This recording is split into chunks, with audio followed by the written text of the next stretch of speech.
Բարի գալուս Սիվիլներ, տաղավարում հյուրընկալել եմ իշխող քաղաքացիական պայմանագիր խմբակցության ղեկավար Արուսյակ Մանավազյանը։ Բարոյստիկի Մանավազյան, շնորհակալ եմ հրավեր ընդունելու համար։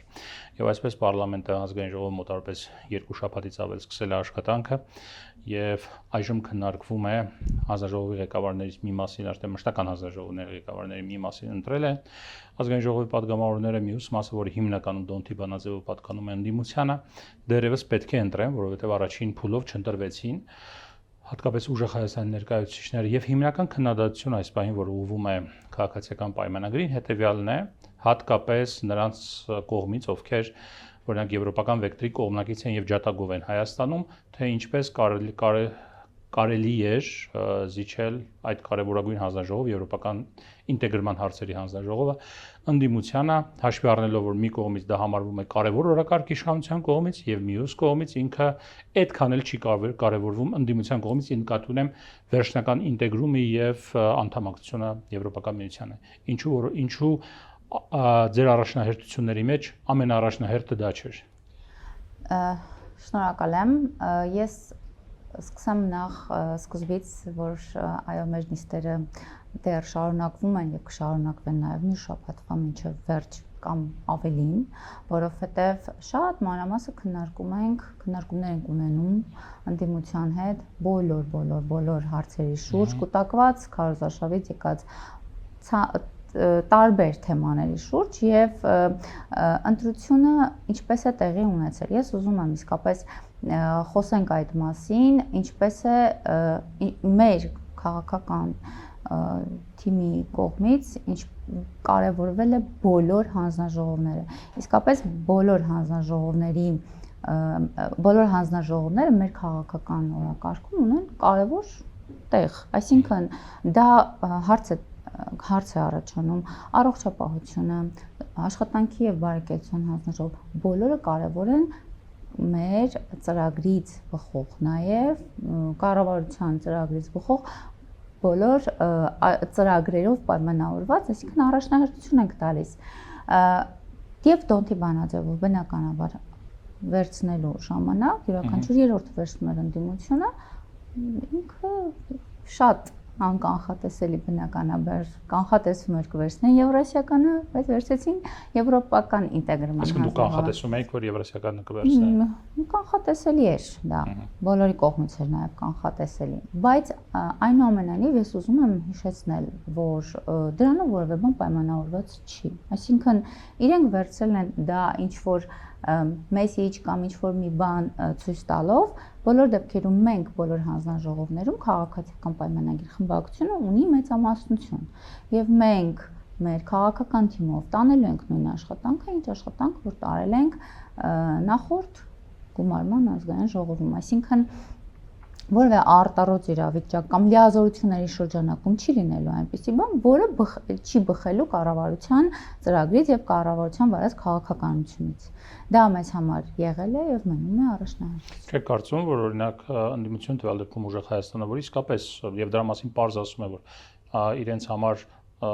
անընդունելի է, ոչ թե անընդունելի է, այս իրենք չեն հավատում մեծ հաշվով Հայաստանի Եվրոպական միությանն անդամակցելու այդ օրակարգին, ասելով, որ Հայաստանից արևմուտք դա Թուրքիան է, ոչ թե Եվրոպական միությունը, ցավոք սրտի իրենց կարծիքով, հա, իրենք կարող են ուղղակի օգտագործել, ձեր ընդդիմախոսները կարող են օգտագործել այդ հանձնաժողովում ղեկավարությունը,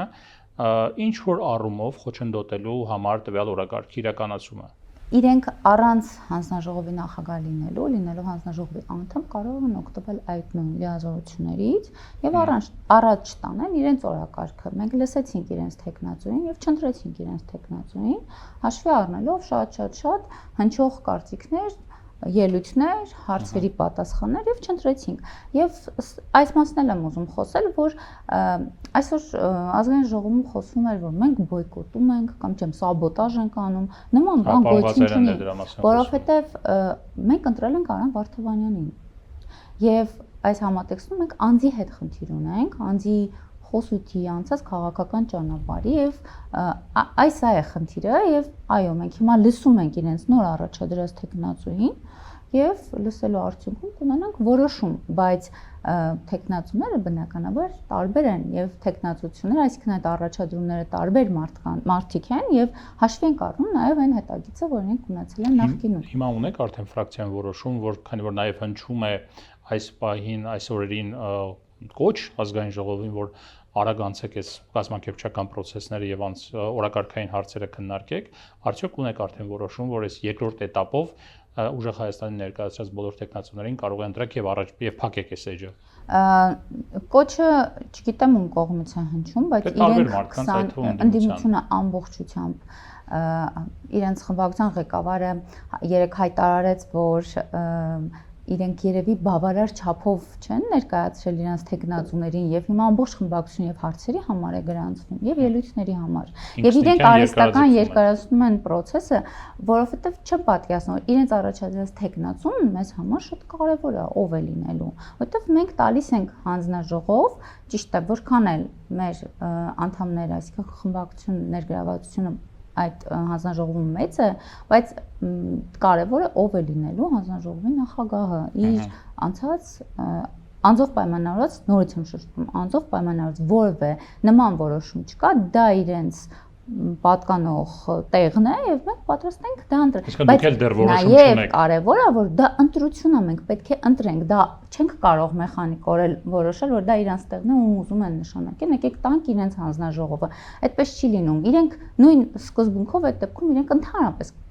չեն մասնակցում կամ դեմ են քվեարկում մեր տեխնացուների մասով, դա էլ իրենց ընտրությունն է։ Ինչու որոշեցիք պարոն Վարդևանյանին ընտրել ազգային ժողովի փոխոսնակ, որովհետև եւ դա տեղի ունեցավ, բայց բավական սահուն հաշվի առնելով նախընտրական քարոզարշավի սրությունը, որը մեծ հաշվով ուժեղ Հայաստանի պարագայում ուղղված էր քաղաքացիական պայմանագրի քաղաքական ոչնչացմանը, քաղաքացիական պայմանագրի պարագայում ուղղված էր ընդդիմության քաղաքական ոչնչացմանը այս, հա, բայց այնքան սահուն տեղի ունեցավ պարոն Վարդանյանի ընտրությունը, որ նախորդ անգամ Հայաստան դաշինքի ներկայացուցիչի ընտրությունը այդքան սահուն տեղի չէր ունեցել, ուրեմն փոխոսնակի պաշտոնին 2021-ի ընտրություններից հետո նկատի ունեմ։ Պարոն Վարդևանյանի ընտրությունը տեղի ունեցավ հենց այդ նույն տրամաբանության մեջ։ Չի անցնում ընտրակաշառքի գործով, թեև ընդհանուր մասնակից է նաև քաղաքական թիմի, մենք անդադար շեշտում ենք այդ քաղաքական թիմը քաղաքական հետապնդում է իրենց կարծիքով։ Չէ, բոլոր դեպքերում իրավաբան է մասնագիտությամբ եւ ճունի այնպիսի գաղափարապես չենք կարող ասել մենք գիտեք հակառակ ուղղությամբ եւ գաղափարապես խնդիր ունենք, չէ, իրանք լրիվ այլ տեսլական ունեն պետության քաղաքականության եւ ընդհանրապես ամենի մեկ այլ, բայց տեխնացուի առաջադրումը մեզ համար անձով պայմանավորված կարևոր է իր անցած հետագիծը։ Հիմա նույնը չեմ կարող ասել Հայկ Վարմանյանի վերաբերյալ, նույնը չենք կարող ասել Դավիթ Ղազինյանի վերաբերյալ, որովհետև մենք մեր քաղաքական թիմում ունենք սկզբունք, անգամ մեր падգամավորության տեխնացուներում, եթե անցնում էին որևէ գործով, մենք իրեն տեխնացու չենք գրանցում, որովհետև ինքը դեռ պարզ չի իր վաղվա օրվա այդ գործի շրջանակներում ինչ է տեղի ունենալու, ինչպես կարող ենք ունենալ տեխնացու, եւ դա մեզ համար սկզբունքային հարց է, ցանկացած տեխնացուի հետ ունենալ կենսագրական ավելի մաքուր պատմություն։ Այսինքն ես ճիշտ եմ հասկանում, որ դեռևս ձեզ մոտ քաղաքական հայացքը մի կողմ կողմն է։ Չէ, նկատում եմ, ես հիմա ճիշտ եմ հասկանում, որ դեռևս ձեզ մոտ որոշում չկա այս երկրորդ փուլով, ինչպես քվեարկել։ Որ խմբակցության որոշում որպես այդպեսին չունենք տեխնացուի նկատմամբ, բայց մեր մի շարք падգամավորներ իրենց ելույթներում, իրենց հարցերի շրջանակում դրական արտահայտվել են ֆինանսավարկայինի տեխնացուի ժամանակ։ Հասկացա։ Լավ, այնուամենայնիվ, տեսեք, գալով այդ նախընտրական շրջանի սրության եւ հետընտրական շրջանի բարեվարկությանը, ոչ թե բարեվարկությանը, այլ բարեկրթությանը, ինչպես հայտարարվել ազգային ժողովում բարեկրթության պայմաններում աշխատելուն, հա։ Այս տրանսֆորմացիան ինչպես տեղի ունեցավ եւ ինչու առաջարկվեց դա, հասկանալի է, չգիտեմ, աշխատանքային միջավայր եւ այլ ստեղծելու, բայց որ մենք լսում ենք, թե ինչպիսի հայտարարություններ էին արվում ընտրությունների նախընտրական շրջանում, ընտրություններից անմիջապես հետո վարչապետի առաջին ասուլիսի ժամանակ երբ ասում էր, որ չգիտեմ, ընդդիմության նկատմամբ բավական սուր էր խոսում վարչապետը։ Եվ հիմա պարոն Ռուբինյանի առաջարկը, որ եկեք լինենք բարեկիրթ միջավայրում աշխատենք։ Մի քիչ կեղծավորություն չկա այդ բարեկրթության Ոչ, կեղծավորություն չկա, որովհետև մենք ունեցել ենք նախորդի 5 տարիներ, որտեղ բավականին անբարեկիրթ խոսույթ է եղել,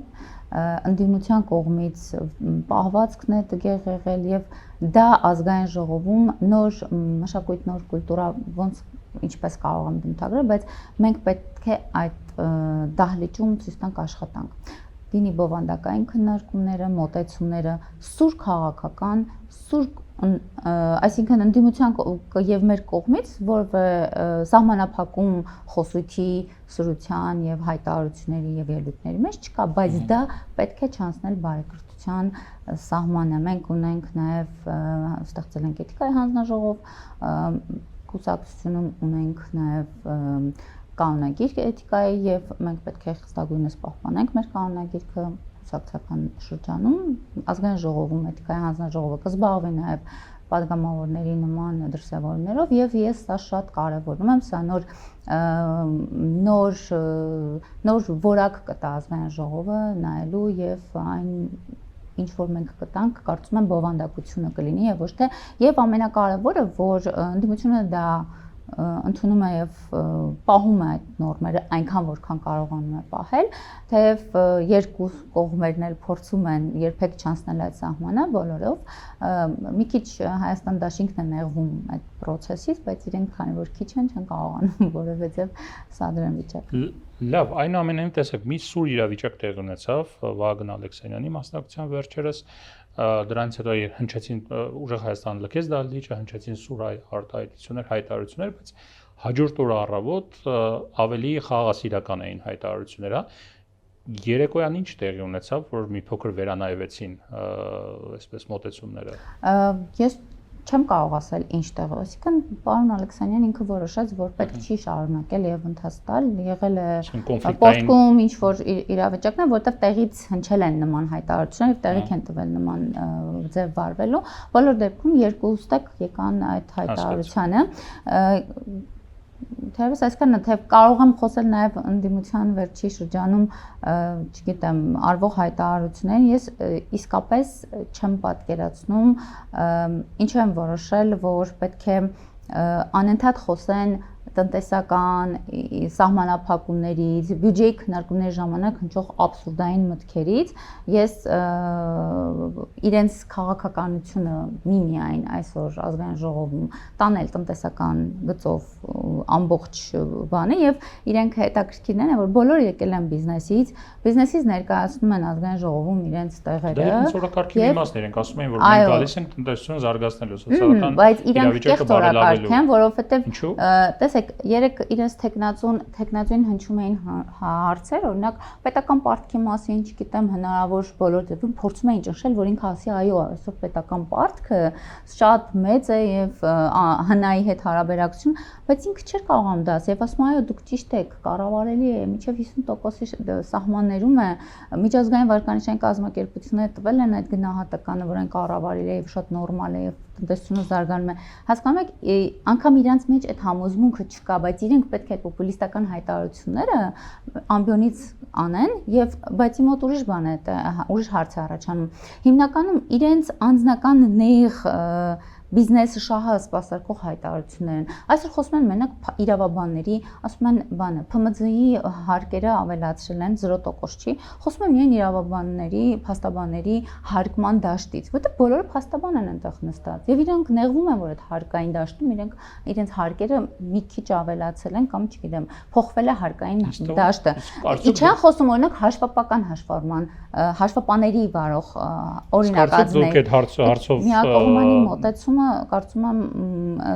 երևում է, ուզում եմ հասկանամ ձեր կողմից որպես լրագրող, դա երևում է, որ հարցերի հնչող մեծամասնությունը իրենց նեղ անձնական դաշտը սպասարկող հարցեր են։ Ես չեմ կարող դա ասել, երբ իրենց հրավիրեմ այդ հարցերը կտամ անպայման իրենց ներկայացուցիչին, բայց քանի որ խոսեցիք պետական պարտքի մասին եւ չգիտեմ փաստաբանների հարկերի ավելացման մասին,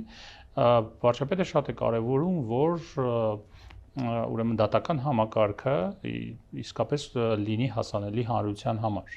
եւ դատական համակարգը բխի իր ամբողջ էությամբ հանրությունից եւ ժողովրդից, հա, բայց մի կողմից դրա մասին է խոսվում, մյուս կողմից մյուս ձեռքով էլ փաստաբանների հարկերն է բարձրացվում դա իր հետ բերելով փաստաբանական ծառայությունների թանկացմանը հասարակ քաղաքացիների համար, այսինքն հիմա դատական համակարգը էլիտաների համար է, թե էլիտաների համար չի, եթե էլիտաների համար չի, ծառայություններն է պետք է մարդկանց համար նորմալ Դե սա արդեն մտանք փաստաբանների հարկման դաշտը, հա, թանկացնելուց, բայց ես նույն հաջողությամբ կարող եմ ասել այդ օրենքի եւ այդ փոփոխությունը վերաբերել են այլ հաշվապաների ծառայություններին, բայց այստեղ ամբիոնից անընդհատ շեշտելով փաստաբանների դաշտը, փաստաբանների հարկման դաշտը պետք է հավասարեցնել 0-ի, այսինքն 0% հարկման դաշտում պետք է դարձնել, դա կարծում եմ շատ սուբյեկտիվ է։ Հետևյալ հարցն է հետաքրքիր, ուրեմն ձեր մասով, տեսեք, վարչապետին պարբերաբար այս հարցը տրվում է, վերջերս նաև կառավարության նիստից հետո, եթե չեմ սխալվում, տրվեց, դրանից առաջ էլի եղել հայտարարություններ օրակարգերի մասին, խաղաղության օրակարգի մասին։ Ինքը ասում է հետևյալը, որ 2021 թվականի ընտրություններին մեծ հաշվով ԿՊ-ն դաշնակցական օրակարգով էր մտել նախընտրական քարոզարշավի մեջ, խոսելով դեօկուպացիայից, խոսելով տարածքներ, չգիտեմ, վերադարձնելուց եւ այլը, եւ նախընտրական քարոզարշավի մտնելով այդ օրակարգով վարչապետի խոսքով ժողովուրդը պարտադրեց, որ մեկ այլ խաղաղության օրակարգով դուրս կան նախընտրական, այսպես քարոզարշավից եւ գնան խաղաղության ճանապարհով, հա։ Քանի որ դուք եք ակտիվորեն մասնակցել այդ նախընտրական քարոզարշավին, ասացեք, խնդրեմ, ինչպես եք օրինակ գնահատել, որ ժողովուրդը իսկապես ասել է, որ հերու կանգնեք այդ դեօկուպացիայի օրակարգից եւ կարեւորել է խաղաղության օրակարգը։ Տեսեք, խաղաղության օրակարգը ժողովուրդը ասում է եւ շարունակում է պնդել, որ պետքա գնանք խաղաղության օրակարգով եւ խաղաղության օրակարգին իր գնահատական ընտրություններով տվել է 730,000 քաղաքացի կողմ է քվեարկել խաղաղության օրակարգին եւ սա իհարկե իմ խոսքը 21 թվականի ընտրությունների մասին էր 21 թվականի ընտրությունների մասին էր որ դուք մտել եք դեօկուպացիայի օրակարգով սկզբից ընտրություններին, հետո դուրս եք եկել ընտրական գործընթացից